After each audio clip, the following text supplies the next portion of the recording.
Hello everyone, welcome to my channel tips on mathematics. So आज से हम start कर रहे हैं नंबर थ्योरी, जो कि बिल्कुल भी बेसिक से हम करेंगे। बेसिक से एडवांस लेवल तक जितने भी क्वेश्चंस होंगे, जितने भी थ्योरम्स होंगे, वो सारे के सारे हम करेंगे। This is the helpful video for the BSc and MSc mathematics like CSIR, NET, GATE examination etcetera. ठीक है, तो यहाँ पर अगर गेट के एस्पायरेंट्स है वो भी देख सकते हैं, नेट के एस्पायरेंट्स है वो भी देख सकते हैं। मैं अलग अलग डिफरेंट लेवल के चीज़ें यहाँ पर बताऊँगा। ठीक है, तो स्टार्ट करते हैं आज से। जो है सबसे पहले हम यहाँ पर डिस्कस करेंगे वेल ऑर्डरिंग प्रिंसिपल। ठीक है, वेल ऑर्डरिंग प्रिंसिपल। देखो वेल ऑर्डरिंग प्रिंसिपल क्या कहता है। Every non empty set subset H of a non negative integers contain at least contain least element, that is there exist an integer a belongs to s such that जो a होगा वो कोई भी s का जितने भी एलिमेंट होंगे उन सबसे छोटा या उसके बराबर होगा। ठीक है, देखो वेल ऑर्डरिंग प्रिंसिपल क्या कहता है उसको हमें अच्छे से समझना है। ठीक है, वेल ऑर्डरिंग प्रिंसिपल ये कह रहा है कि अगर s हमारा एक सबसेट है, s जो है एक सबसेट है, किसका सबसेट है, किसका सबसेट है, non negative integers. Non negative integers का मतलब हुआ पॉजिटिव इंटीजर्स जितने भी हमारे होते हैं, समझ में आया। पॉजिटिव इंटीजर्स जितने भी होते हैं मतलब z पॉजिटिव। ठीक है, या फिर आप इसको नेचुरल नंबर भी कह सकते हो। समझ में आ गया, नेचुरल नंबर भी कह सकते हो। तो देखो एक लीस्ट एलिमेंट कंटेन करेगा। ठीक है, तो S के अंदर एक लीस्ट एलिमेंट कंटेन करेगा, मतलब एक A ऐसा एग्जिस्ट करेगा S के अंदर, बाकी सारे के सारे एलिमेंट्स से, S के बाकी सारे के सारे एलिमेंट से जो है वो वाला नंबर क्या होगा, सबसे छोटा होगा। उसको हम क्या कहेंगे, लीस्ट एलिमेंट बोलेंगे।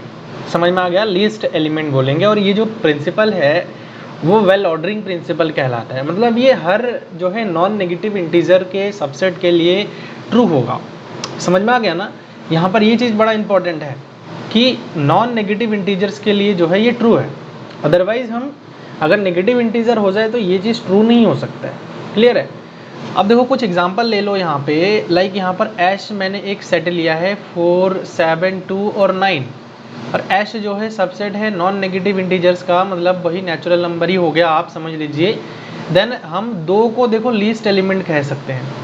ठीक है, दो को हम क्या कह सकते हैं, लीस्ट एलिमेंट कह सकते हैं। दो हमारा क्या है, which is the least element there exist. अगर ए हमारे पास दो है जो कि एच में से आ रहा है, तो बाकी सारे के सारे एलिमेंट से जो है ए हमारा क्या होगा, छोटा होगा। मतलब दो जो है बाकी सारे के सारे एलिमेंट से हमारे क्या आ रहे हैं, छोटे आ रहे हैं। तो ये वेल ऑर्डरिंग प्रिंसिपल कहलाता है। बहुत कुछ इसमें है नहीं, जनरल एग्जांपल से आपको समझा दिया है, वो होप कि आपको समझ में आ गया है। अब एक प्रॉपर्टी देखते हैं जिसको हम बोलते हैं आर्किमिडियन प्रॉपर्टी। आर्किमिडियन प्रॉपर्टी क्या कहता है कि for any two positive integer, ठीक है, दिस इज द इम्पोर्टेंट, कोई भी दो पॉजिटिव इंटीजर्स के लिए like a and b there exist a positive integer n such that, अगर मैं n को a के साथ मल्टीप्लाई कर दूं तो b से बड़ी या b के बराबर हो जाती है। ये कहा जा रहा है आर्किमिडियन प्रॉपर्टी के हेल्प से। क्लियर, आर्किमिडियन प्रॉपर्टी के हेल्प से। तो यहाँ से आप लोग एक चीज़ देख सकते हो कि एग्जाम्पल यहाँ पर मैं लेता हूँ ताकि आपको और अच्छे से क्लियर हो जाए। एग्जाम्पल क्या है, a जो है हमारे पास 3 है और b जो है हमारे पास 20 है। ठीक है, then we want to find the positive integer n। हमें एक ऐसा इंटीजर निकालने हैं जो कि 3 देखो छोटा होगा, 3 जो है बड़ा होगा या बराबर होगा 20 के। कब, जब हम n से 3 को क्या कर दे, मल्टीप्लाई कर दे। मतलब यहाँ पर हमने क्या किया था, a जो है b से बड़ी होगी, बराबर होगी जब n से मल्टीप्लाई कर दे। n हमारा क्या है, कोई भी पॉजिटिव इंटीजर है। क्लियर, n कोई हमारा पॉजिटिव इंटीजर है। तो देखो यहाँ पर a को हमने 3 लिया है और b को हमने 20 लिया है, तो वो पॉजिटिव इंटीजर क्या होगा। अगर a को हमने 3 लिया है और b को हमने 20 लिया है तो वो पॉजिटिव इंटीजर क्या होगा, n is greater than equal to 20 by यहाँ पर क्या हो जाएगा, 3 हो जाएगा। मतलब ये समथिंग जो है 7 की इक्वल आ जाएगा। अगर मैंने 7 ले लिया n का वैल्यू तो ये चीज़ जो है हमारा ट्रू हो जाएगा। मतलब ये कहा जा रहा है कि कोई भी दो अगर पॉजिटिव इंटीजर हम लेते हैं, देन एक उसके लिए एक n ऐसा एग्जिस्ट ज़रूर करता है, उसके लिए एक ऐसा n एग्जिस्ट ज़रूर करता है जिसके लिए ये कंडीशन ट्रू हो जाता है। समझ में आ गया? कोई भी दो पॉजिटिव इंटीजर आप दुनिया का उठा लो, मैंने यहाँ पर एक सिंपल एग्जांपल लिया है ना, यहाँ पर एक सिंपल सा एग्जांपल लिया है, ऐसा कुछ नहीं है, ठीक, ऐसा कुछ नहीं है। देखो इन दोनों को अगर आप मल्टीप्लाई कर दोगे तो 21 आ रहा है, which is greater than equal to 20, which is greater than 20, है ना। So such n exist and Archimedean property is satisfied. तो मतलब आर्किमिडियन प्रॉपर्टी यही कह रहा है कि अगर कोई भी दो पॉजिटिव इंटीजर ले रहे हो तो उसके लिए एक ऐसा एन एग्जिस्ट करेगा, ऐसा एन एग्जिस्ट करेगा जिसके लिए ये कंडीशन ट्रू हो जाएगा, और वो कंडीशन मैंने आपको ट्रू करके दिखाया भी है। आगे बढ़े, होप कि बहुत अच्छी तरह से आपको समझ में आ गया, क्योंकि बहुत ज़्यादा कुछ है नहीं। आर्किमिडियन प्रॉपर्टी और वेल ऑर्डरिंग प्रिंसिपल एक छोटा सा यहाँ पर डेफिनेशन है जिसके एग्जांपल मैंने आपको दे रखा है ना। अब सबसे इम्पॉर्टेंट है, यहाँ से हमारा जो है नंबर थ्योरी का जो है पूरा चीज़ें स्टार्ट होता है, ठीक, नंबर थ्योरी यहाँ से स्टार्ट होता है।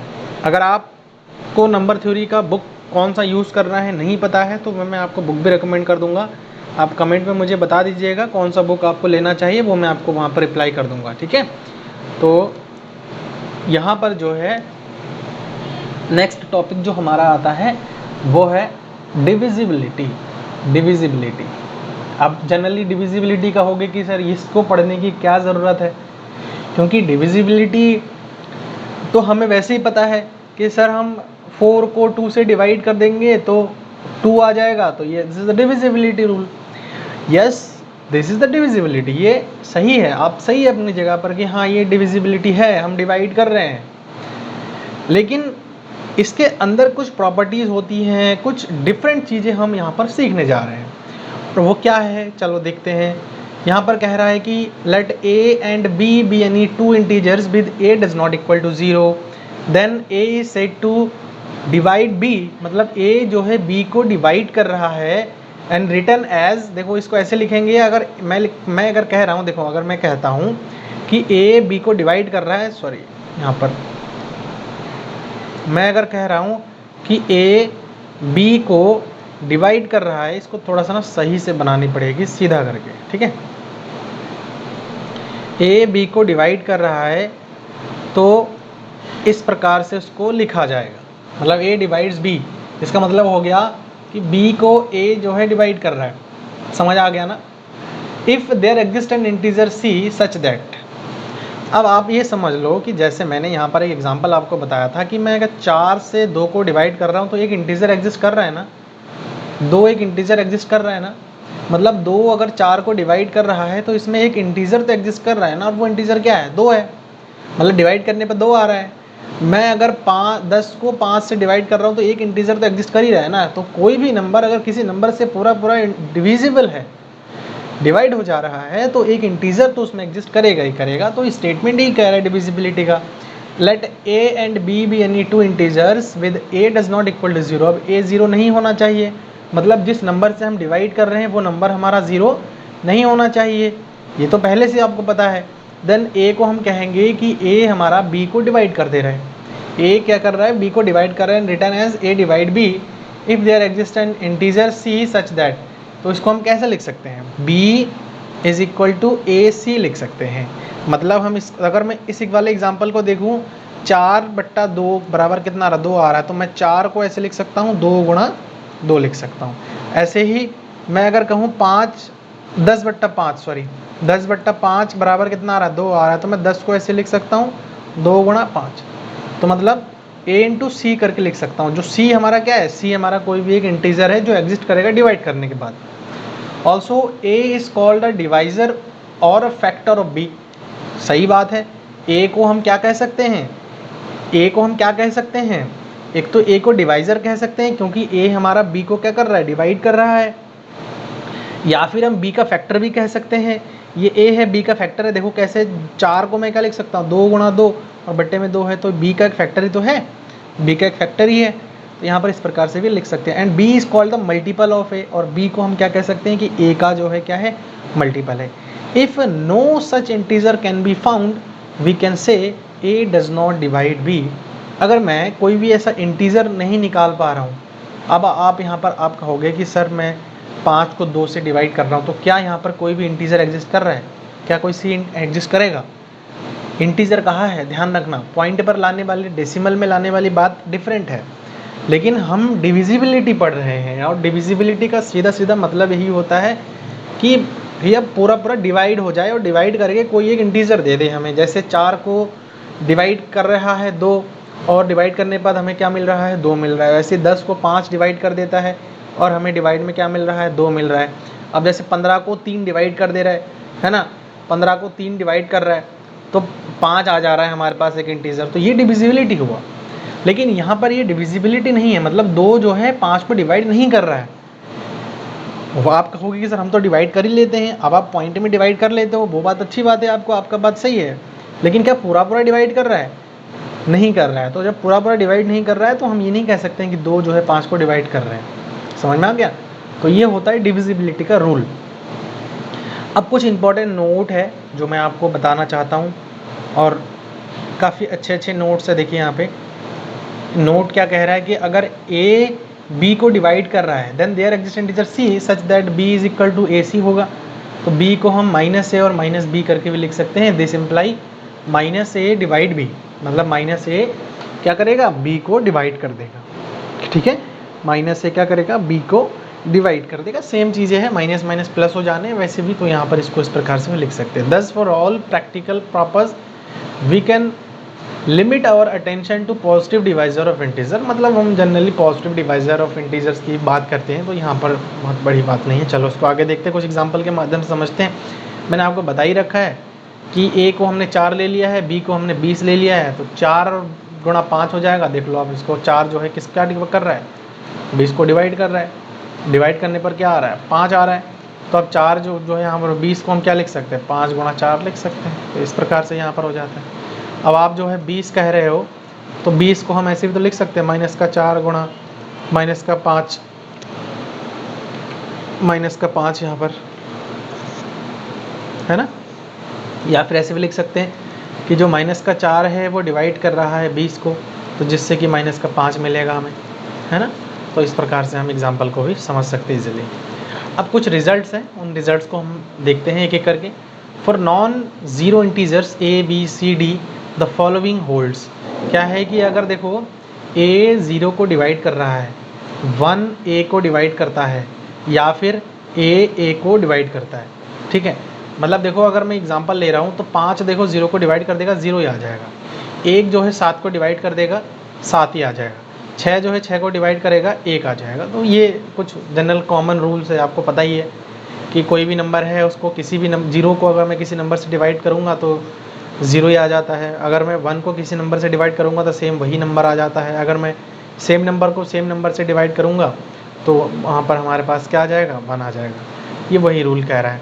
अगर मैं a को 1 से डिवाइड कर रहा हूँ, देखो अगर a जो है 1 को डिवाइड कर रहा है तो इसका मतलब क्या है कि a या तो प्लस का 1 होगा या तो माइनस का 1 होगा।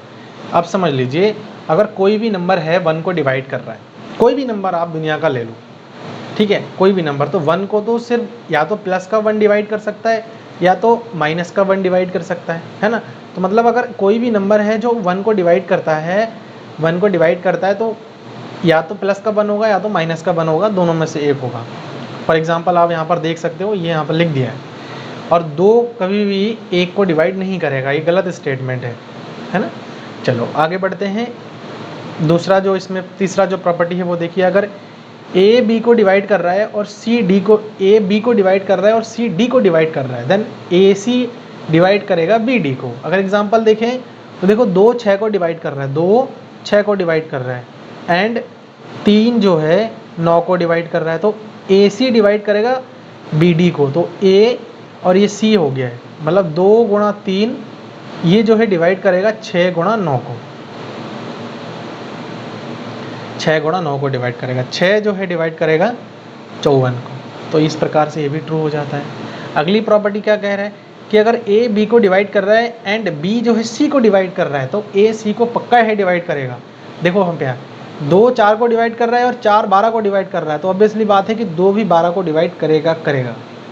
ठीक है, तो ये प्रॉपर्टी है, जनरल प्रॉपर्टी है, ये सब तो आपको जनरली पता ही है, डिविजिबिलिटी का रूल शायद।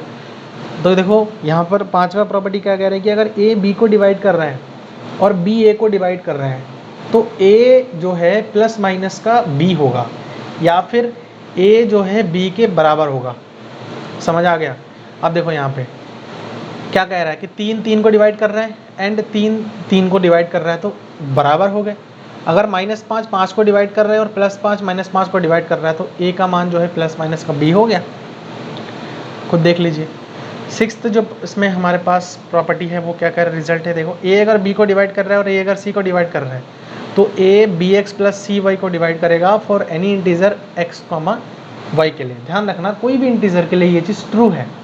अब जैसे इस एग्जांपल में देख सकते हैं कि 2 6 को डिवाइड कर रहा है और 2 10 को भी डिवाइड कर रहा है, तो 2 जो है 6 गुणा 1 और 10 गुणा 3 को भी डिवाइड कर देगा। यहाँ पर आप खुद ही देख लो एग्जांपल। ऐसे ही सातवां जो प्रॉपर्टी है कि ए अगर बी को डिवाइड कर रहा है और बी जो है 0 नहीं होना चाहिए, ये कहा है, तो ए जो है लेस देन इक्वल टू होगा मॉडुलस ऑफ बी का।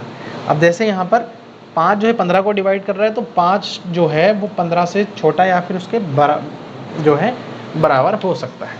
ठीक है, तो बहुत आसान हमारे कुछ रिजल्ट थे जो मैंने आपको बता दिया है। ठीक है, अब यहाँ पर कुछ थ्योरम्स देख लेते हैं, है ना।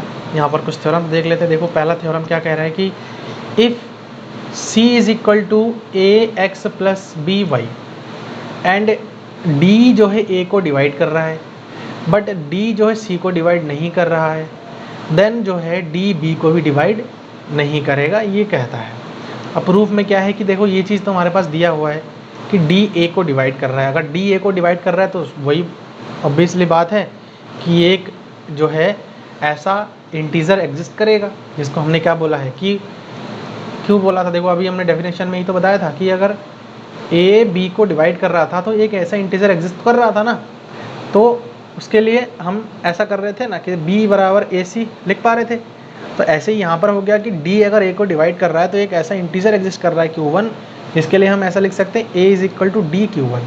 तो यहाँ से अगर मैं इस c वाले इक्वेशन में इसको रख दूँ तो यहाँ पर क्या हो जाएगा, d Q1 x plus b y हो जाएगा। अगेन दोबारा हम ये मान के चल रहे हैं कि इन्होंने तो पहले ये बता रखा है कि b जो है d को डिवाइड नहीं कर रहा है ना, b जो है d को डिवाइड नहीं कर रहा है। तो अब हम यहाँ से वही चीज़ देखेंगे, मानेंगे इसको कि हम ये मान के चलेंगे कि जो b है वो d को डिवाइड कर दे रहा है। तो जब ये मान रहे हैं तो इसका मतलब क्या है कि इसमें भी एक इंटीजर ऐसा एग्जिस्ट कर जाएगा जिसके लिए हम b को इस प्रकार से लिख सकते हैं, है ना। हम b को इस प्रकार से लिख सकते हैं। तो देखो अब c बराबर क्या हो जाएगा, ये तो पहले ही हमने कर रखा था। दोबारा देखो ये चीज़ आ रहा है, जब यहाँ पर हमने रखा है b के जगह पर, तो अब देखो यहाँ से d ये भी है और d ये भी है, दोनों में से कॉमन आ जाएगा तो Q1x प्लस Q2y आ जा रहा है। तो इससे ये पता चल रहा है कि c जो है d डिवाइड कर रहा है ना, d जो है c को डिवाइड कर रहे हैं। इसको ऐसे लिख सकते हैं हम, d जो है c को डिवाइड कर रहा है। ये ऐसा इसीलिए आ रहा है क्योंकि हमने यहाँ पर ऑलरेडी गलत माना है ना। तो अगर डिवाइड कर रहा है फिर तो ये चीज़ सही है। और कॉन्ट्रा पॉजिटिव क्या है कि अगर डिवाइड नहीं कर रहा है, अगर d c को डिवाइड नहीं करेगा तो d b को भी डिवाइड नहीं करेगा। ये इस थ्योरम का स्टेटमेंट में कहा जा रहा है। और अभी लास्ट जो सातवां प्रॉपर्टी हमने अभी यहाँ पर करके आए हैं, उस सातवें प्रॉपर्टी को एक बार प्रूफ करके देख लेते हैं। ठीक है, सातवें प्रॉपर्टी को भी एक बार यहाँ पर प्रूफ कर लेते हैं। देखो, if integer b divides a positive integer a then b is not numerically greater than a। ठीक है, if integer b divides a positive integer a, ठीक है, अगर b जो है एक पॉजिटिव इंटीजर a को डिवाइड कर रहा है, देन b जो है नॉट न्यूमेरिकली, b बड़ा नहीं हो सकता है। अगर b a को डिवाइड कर रहा है ना, तो b जो है न्यूमेरिकली a से बड़ा नहीं हो सकता है। तो उसको प्रूफ करेंगे इस बात को। देखो प्रूफ भी है, अब हमारे पास b a को डिवाइड कर रहा है, ये दिया हुआ है, तो इसमें भी एक इंटीजर एग्जिस्ट करेगा और ये इंटीजर जो है या तो 1 से बराबर होगा या तो 1 के बड़ा होगा, ये जो भी इंटीजर आएगा, है ना। तो इसका मतलब क्या है, हम a is equal to b q लिख सकते हैं। Hence a is equal to modulus of, दोनों तरफ अगर मॉडुलस ले लेंगे तो यहाँ से हम इन मॉडुलस को खोलेंगे तो क्या आ जाएगा, b मॉडुलस और q मॉडुलस। अब q का मान तो 1 के बराबर है, 1 के बड़ी है, तो जैसे ही हम 1 के बराबर 1 के बड़ी वाली मान रखेंगे तो ये हमारे पास क्या हो जाएगा, greater than modulus of b हो जाएगा। तो इस प्रकार से भी प्रूव हो सकता है। ठीक है, तो आज के इस वीडियो में हम इतना ही डिस्कशन करेंगे।